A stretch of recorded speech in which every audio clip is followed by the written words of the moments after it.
کبھی دل میں یہ خواہش آئی ہے کہ اللہ آپ سے راضی ہو جائے، کہ آسمانوں میں آپ کا ذکر ہو، کہ فرشتے آپ کے قریب ہوں؟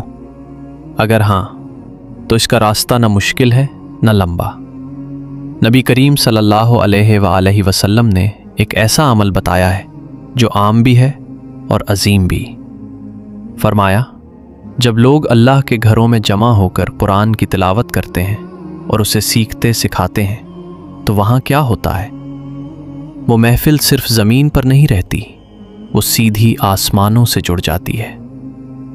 سب سے پہلے سکینت نازل ہوتی ہے، وہ سکون جو بے چین دلوں کو قرار دے دیتا ہے، وہ سکون جو ٹوٹے ہوئے انسان کو جوڑ دیتا ہے۔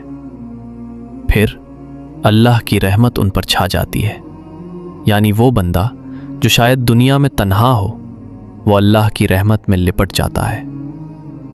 پھر فرشتے اس محفل کو گھیر لیتے ہیں اور وہ خاموشی سے گواہی دے رہے ہوتے ہیں کہ یہ بندے اللہ کی کتاب کے لیے بیٹھے ہیں۔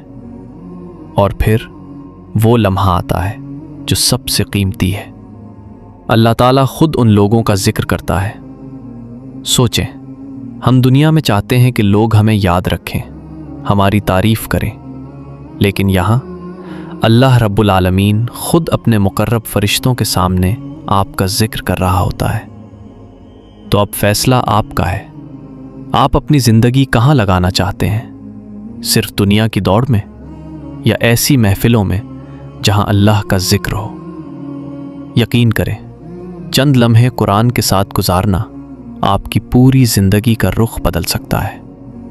روز تھوڑا وقت نکالیں، قرآن کی تلاوت کریں، اور پھر دیکھیں کیسے آپ کے دل میں سکون اترتا ہے اور کیسے آپ کا نام آسمانوں میں لیا جاتا ہے۔ اللہ تعالیٰ ہمیں ان خوش نصیب لوگوں میں شامل فرمائے جن کا ذکر وہ خود فرماتا ہے۔